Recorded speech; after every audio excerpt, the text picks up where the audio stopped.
Welcome to the Rialto Marketing Podcast. Today's episode is a revenue acceleration series interview where we talk to seven-figure B2B professional service firm owners that are actively trying to grow their business and get to the next level. We talk about the good, the bad, and the ugly so that you can learn from their experience.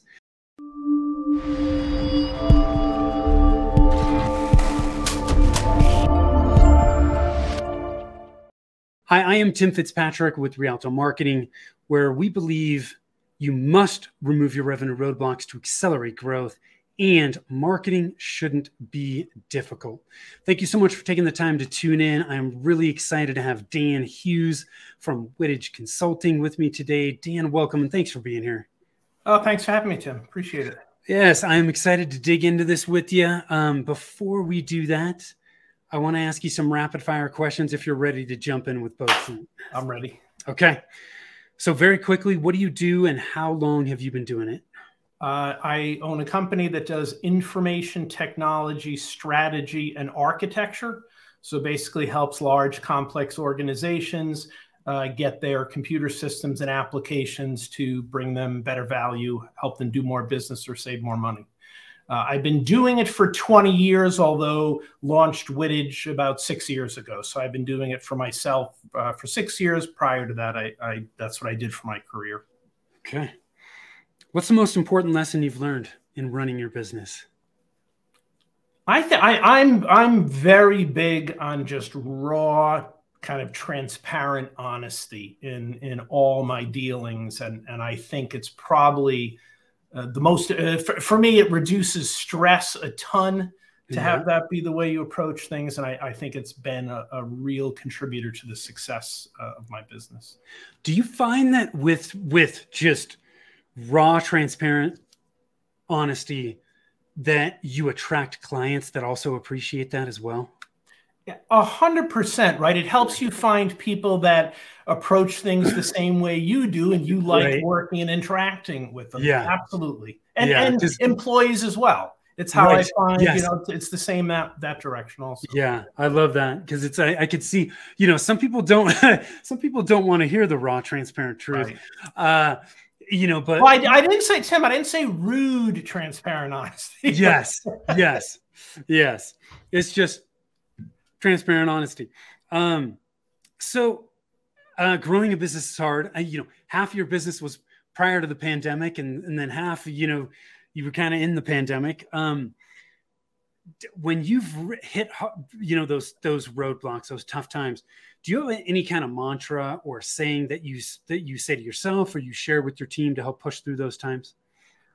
I think I'll lead with the fact that I'm annoyingly positive. So I don't hit a lot of ruts, but I do think when I do, my reminder to myself is always, this seems overwhelmingly important right now.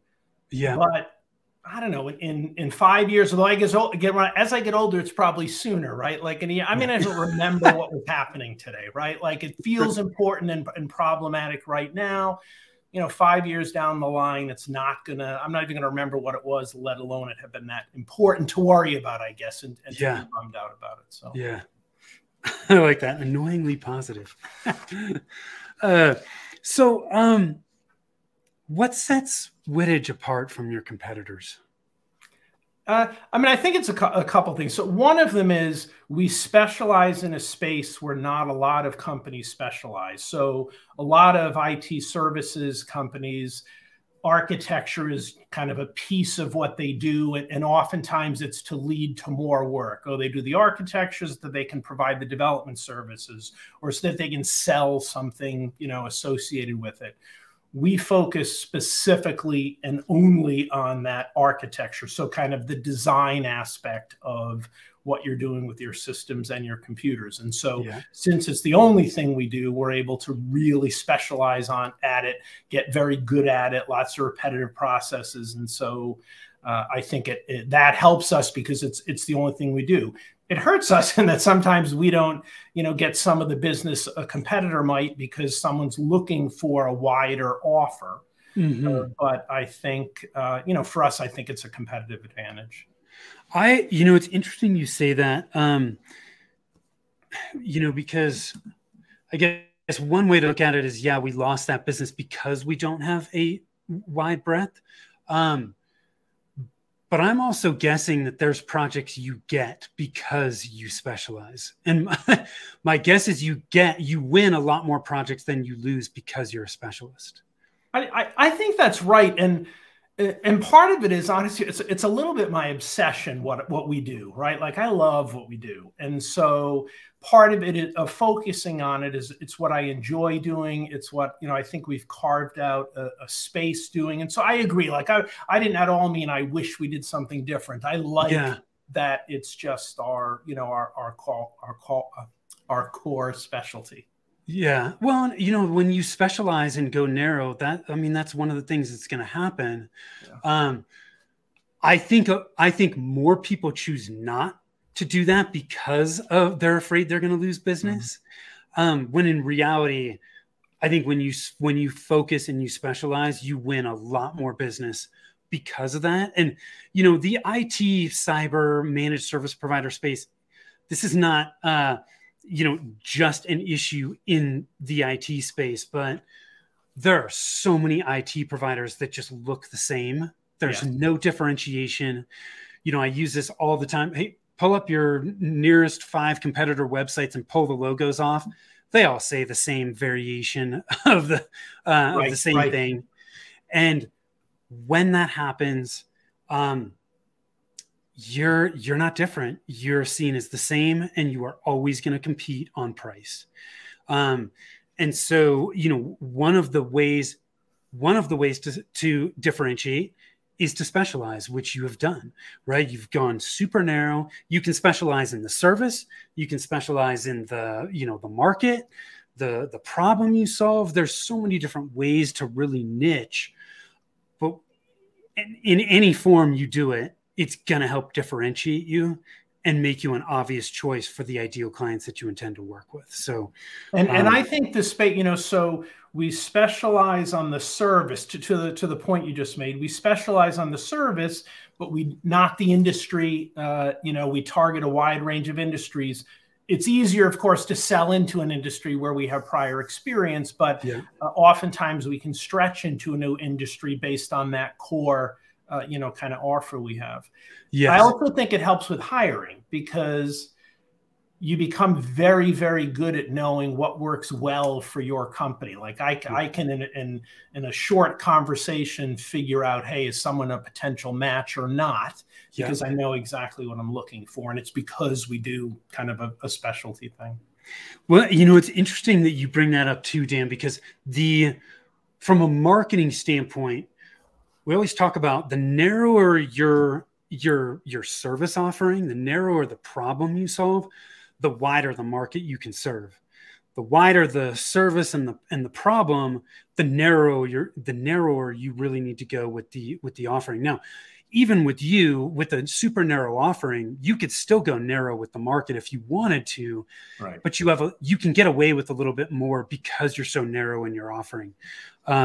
So thank you for bringing that up, because a lot of people ask that, gosh, how narrow do I need to go? Well, depends on how narrow the problem is.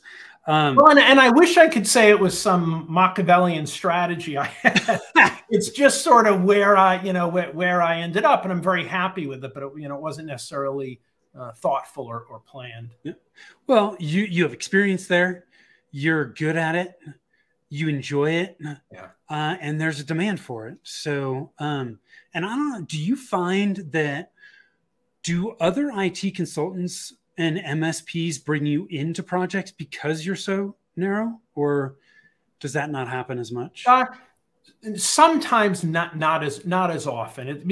Oftentimes because they will have an arm that offers that service as well. And so they'll use their own arm. And then I think the other part of that is we are on purpose very neutral about recommendations and affiliations, because we want to always give a customer a completely neutral. We're Switzerland. We don't we make the best recommendation for the client. We have no sort of skin in the game of getting any benefit to us if we make a certain recommendation. Got it. Now, I know when we spoke in the pre-interview, you had touched on the fact that, your business is very relationship based.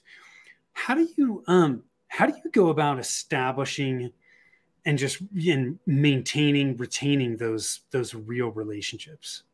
Do you have a process for that?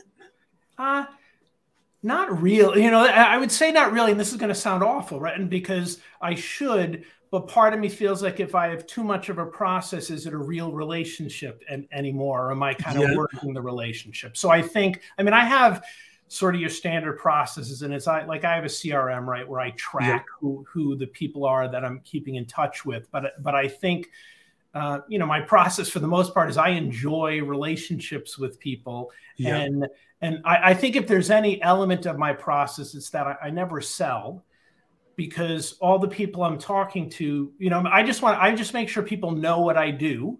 And then I build a relationship. And then if it's going to happen, it's going to happen. If they want to use my services, they know I do it. I don't need to remind them, I do it. So then I have a relationship. And let's say in one case, I don't get any business, but I end up with a good relationship with somebody. And I enjoy that, kind of aspect of just knowing people. Yeah. And in many cases, it turns into, I can help them, they can help me. There's a business opportunity there as well.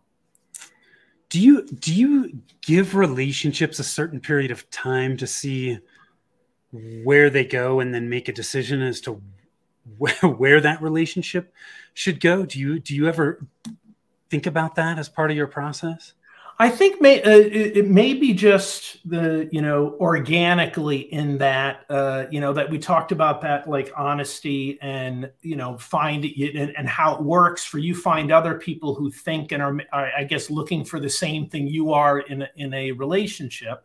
And I think that organically you kind of click with some people and you don't click with others. I would say, so you click with some businesses, you don't click with others. And I don't have a formal, okay, I'm done here. Yeah. But it just happens that I end up paying more attention to relationships that seem to be working and less to ones that aren't.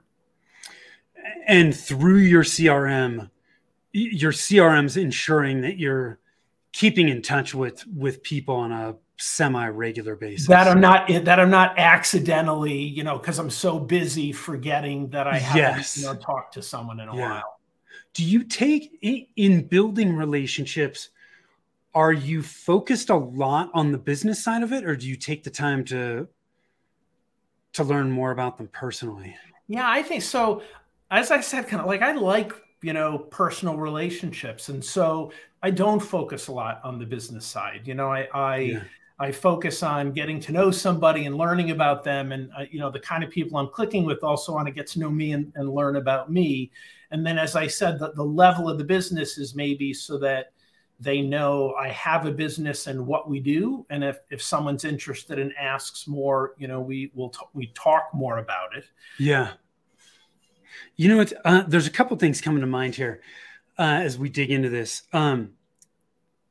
First is, when you take the time to learn more about them personally, my assumption, and tell me if I'm on the right track here, is that when it's time to follow up and check in with them, it's a whole lot easier to check in with them and figure out, gosh, what the hell am I going to say?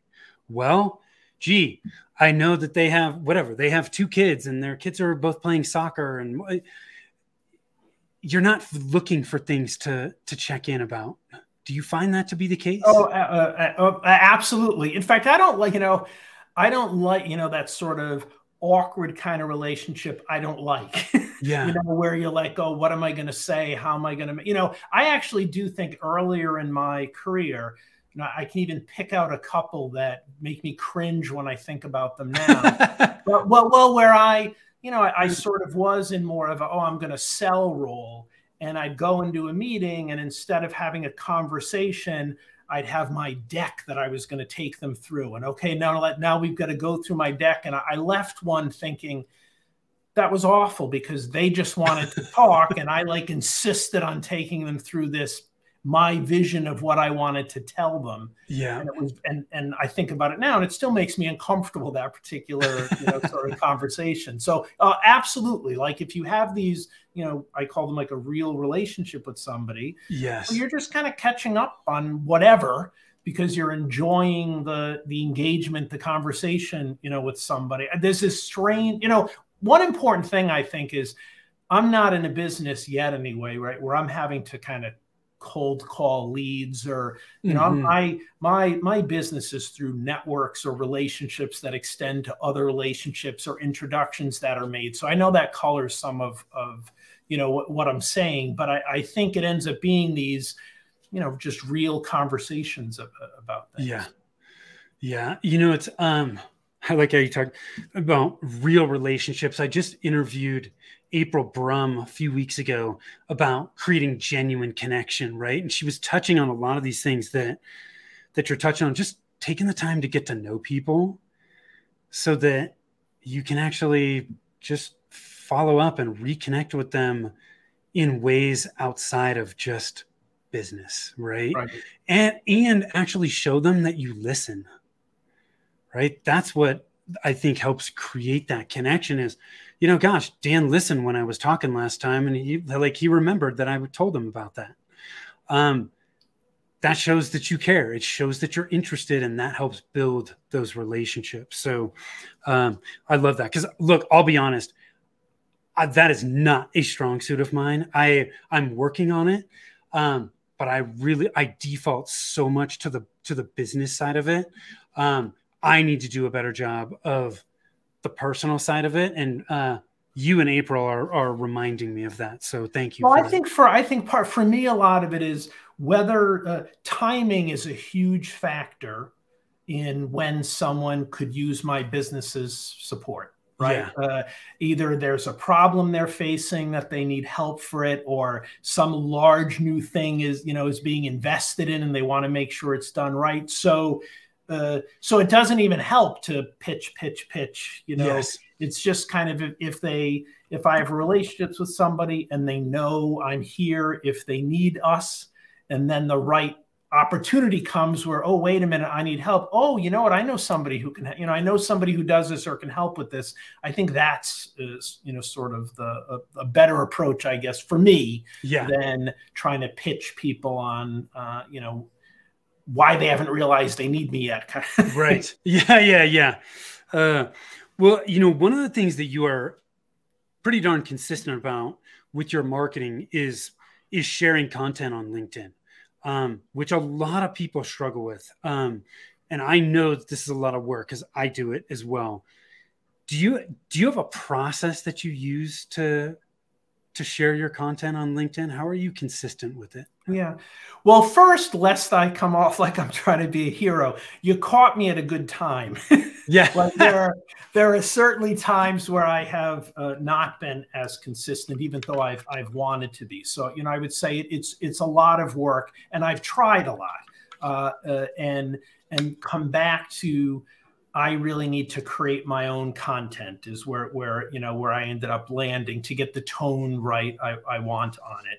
And so what I do is a couple of things. I try to get a chunkier article of some sort out once or twice a month, which is me just writing about, things that I'm passionate about. But that then gives me a lot of sound bites or, blurbs that I could extract out sort of for a conversation for a shorter post. I also have a lot of mini automations in place where I can capture as I age, I remember things less. So when inspiration strikes, I have to make sure I capture it somewhere. So if I'm someplace, I have methods for if I'm at a keyboard, boom, I add it to my list of, this is something I can post about at some point. Or if I'm in the car, I do a voice to text, whatever it is, just to kind of create this backlog of things that I have an opinion about. And then what I do is usually on a Sunday, I'll, schedule out a couple of posts during the week for using all those sources in order to come up with what are some perspectives I can share that might be useful. Yeah. And then and then that's it. I schedule them out on a day. I say Sunday. Sometimes it's not always Sunday. But then I do pay attention to LinkedIn, and then, read stuff I'm interested in and maybe comment on something or respond to comments on my articles or that during the week. But I think the combination of creating a content bucket of some sort where I track, here's the things I can talk about. And then a little bit of the scheduling helps me, because during the week it sometimes gets so busy that if I did it live, each day, it would probably be hard to pull off. Yeah, you highlighted a couple things here that I want to pull out, because I use some of the same tools to be consistent on social. First thing you said is you write a larger article, and this could be a larger article. It could be a longer video. The form of content really doesn't matter so much, but you're taking a larger piece of content, putting that out there, but then you're leveraging that piece of content to create other smaller, shorter, more concise pieces of content, which is a great way to leverage your time. I do the same thing. I love video, so I use video, and then I think I want to try, like, videos on my list of would like to try it at some point. It's just been, I think for me, mostly finding the time to tackle that. I feel like I can bang off with a little less effort text, but I do. I think the video format's intriguing. Video can be, if you have the right support, I think it can be faster. For you as the person shooting the video. But it does take, like a lot of my shorter videos, we put captions, and there's some, it's not in-depth video editing, but there is some video editing that needs to be done on the back end. But that can be done by a virtual assistant on a part-time basis. It's not complicated. You just have to have a process in place for it. And I guess what I do like about that, Tim, is like I can outsource the part that I'm comfortable with someone else do. Like I worry about my content, and that is interesting to me, right? Because that means I can do the part that I want to make sure is my voice, but then get someone else to help with some of the sort of, I guess, the production aspects of it. Yep. Yeah. Do what's the highest and best use of your time, and then get the rest off your plate. The other thing that you touched on, God, I just lost my train of thought. That's okay. I already lost one train of thought while we were talking. That's what it was. Sorry. You talked about making notes about topic and content ideas as you had them. So many people have this roadblock of, gosh, like, what am I going to talk about or write about? And the reality is, once you get into this, there's no shortage of information out there. I do the exact same thing, because we get inspired with types of content all day.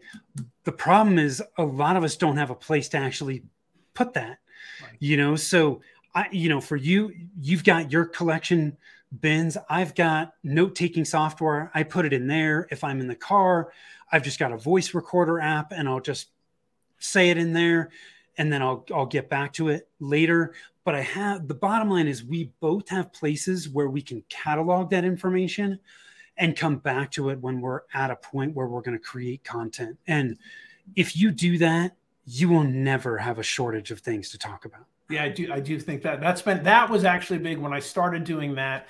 Definitely a huge help for me, instead of staring at the screen saying, what am I going to write about? What am I going to write about? What am I going to write about? I mean, as you can see, like, I just lost my train of thought of what I was going to bring up in the last 2 minutes. Like, if I don't write this stuff down or get it down somewhere, I'm going to forget. But we come across this stuff every day. Yeah. And I think the other thing too is, when you get in the habit of creating content, and you're always looking for content ideas, we hear the story about, our reticular activating system, like, I buy a Mercedes, and now all of a sudden I see Mercedes everywhere I go. Yes, because my reticular activating system is aware of it and looking for it. Same thing with our content. It really does become easier, because we're always just naturally looking for content ideas. I think that's right. I want to switch gears a little bit. You guys have a solution architecture process that was recognized as an industry standard. Can you tell me more about like just how this unfolded? I mean, a lot of people are probably like, geez, how the hell does that happen? Because I think that's a fantastic feather in your cap. How did this unfold, right? And you know, were you able to get how were you able to get recognized in that way? Yeah, I mean, it started with, right. So I mentioned, right, I'm passionate and let's say obsessive about architecture, right, about solution architecture, not just like about how we do it, an approach for it. And so it started as I hired people wanting us as a company to deliver consistently. Because I do think that's, you know, part of success is consistency. When someone comes to me and they say, hey, you know, it's usually, can we get another Jeff? You know, like in other words, they want more of what we're already helping them with. And so part of that is hiring great people. Part of it is giving people a playbook. So it started with me very carefully documenting what's our process around architecture. And this is, you know, as I've been doing it a very, very long time, it's sort of building these expert playbooks. And then we were fortunate in that the Open Group is this, you know, large standards organization in the space we operate. And they have a process for like ratifying and approving a solution architecture process. Or an architecture process. It's not even specific solution architecture. And it's for the purpose of they run their own certification program. And to certify, you have to submit projects done under a formal and official, you know, architecture process. So then at that point, it was an enormous amount of work because there's a lot of requirements to submit and prove that you have a sound process, that it's in use, that there's ongoing, you know, updates to it. There's a large list, but it basically invested the time and the money to take our material kind of over the finish line to where it was fully formalized. And then we submitted it. And honestly, it was very funny because at that point it was so much work to get it there. It was almost a little anticlimactic to have it be approved. It was like approved. It was like, that's it. You know, just that's, I get an email. It was, you know, like that kind of thing. But but it was, part of what was great about it is it did force us to complete the job, right? Like we had a lot of formality around a lot of how we were doing our work, but to submit it makes you really, you know, to submit it for that kind of review and approval makes you really pay attention to, are there any holes in this? Does it, is it sound? Does the logic all fit? So are you, now that that's been done, are you using that and leveraging that in your marketing and your sales efforts? Like any question you were asking me about our marketing and sales, I would say yes, but probably not enough, right? I mean, we're probably not optimizing it, but definitely, you know, the fact that it helps add credence and, you know, helps people, you know, buy that we're legit, I guess, right? That we're not, you know, we have a legitimate story to tell that's been recognized and approved. And so, yes, I do definitely use that, you know, in our marketing. And, you know, some of our marketing, I don't know what the right term for this is, right? Because we're so relationship based, some of the marketing is almost like back end marketing where it starts with the relationship, but then I want when someone kind of peels back the layers of the onion, they're even more and more impressed with what they see. And so that's sometimes where, you know, some of those follow-ups come in around, hey, yes, and we have this, you know, industry recognized process that we deliver on, and we've done it at this many companies, and we run public training to teach others how to, you know, all of that, I think, comes out then. Because I think it's easy for us to overlook some of our accomplishments and not want to brag about it. But the reality is you specialize in architecture. You have a process that has been approved as an industry standard. That's another differentiator for you. So I mean, you specialize, differentiator. You created an industry standard process, differentiator. That helps also, like you said, lend credence, authority, credibility. Right? It's social proof that I think can help make you the obvious choice when somebody's looking at solving the specific problems that you solve. I agree, though. You hit on a key thing that, which, like, I do think it's a little uncomfortable, right? Like, I don't like being sort of braggy about what we've accomplished. Like it's a fine line between, I think, being proud of what you accomplished and being braggy about it, I guess. And so I think sometimes that probably limits a little bit, how much we tout things. But, it's one of those things where, like, if we don't tell people some of these things, they're never going to know. Right. And so it's, so you thinking tattoo? Yeah. That's right. Yeah. I mean, I don't think a tattoo on your forehead is uncalled for here. Subtle. I'll get a subtle one. Yeah. Yeah, that's good. I like that. So, what are your aspirations for the future? Where do you want to take things? I guess I like where we've gone and where we're going so far. I mean, I think I'm comfortable with a sort of slow and steady growth, which is, what we've experienced.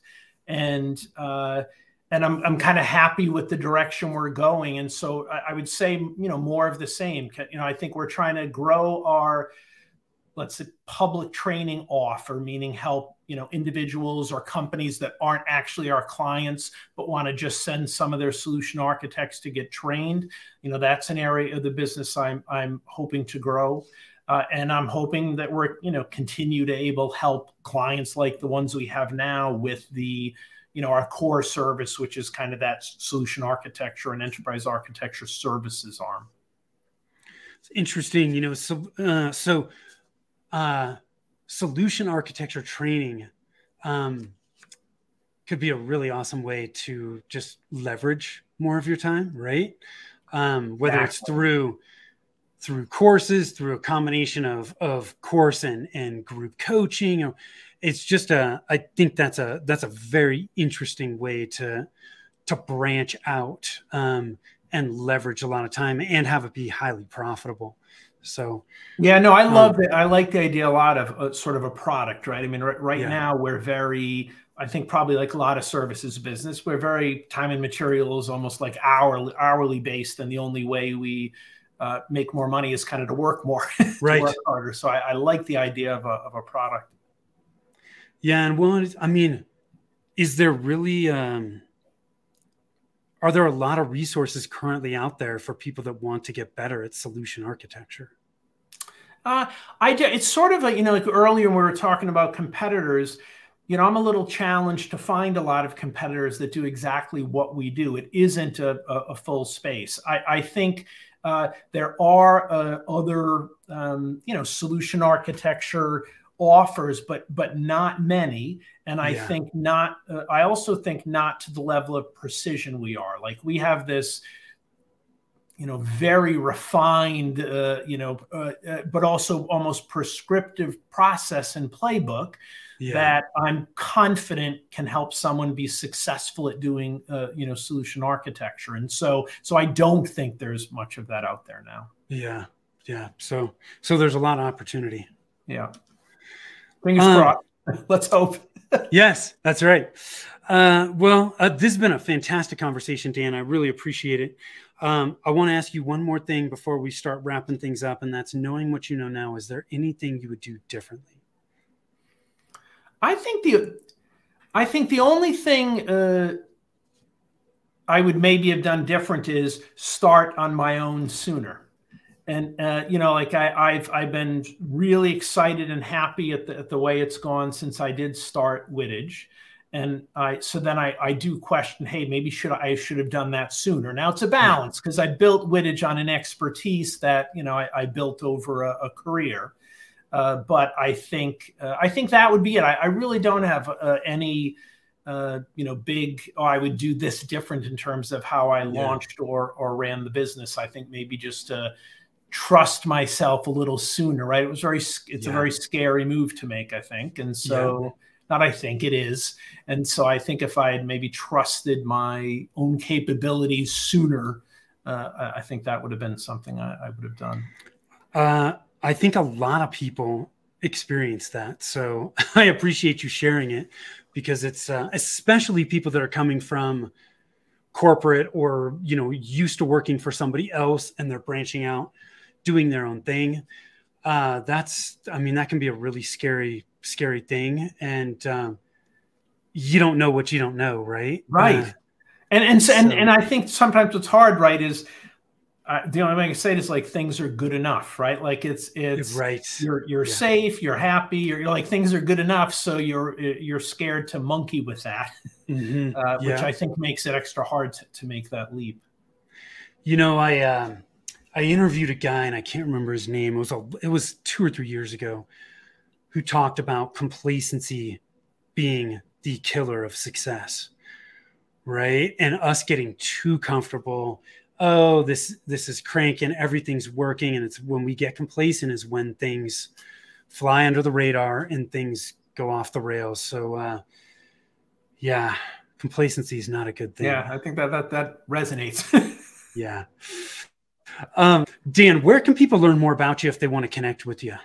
Yeah, I think LinkedIn, that's where we post on all the channels, right? But the one where I do most of the posting of use, I guess, and of interest would be on LinkedIn. And then we have our website as well, where I do those longer form articles. Cool. So you can go over to wittij.com, which is WITTIJ.com. And then we will put in Dan's LinkedIn profile in the show notes, as well as the website link. But on LinkedIn, it's /D Hughes, HUGHES.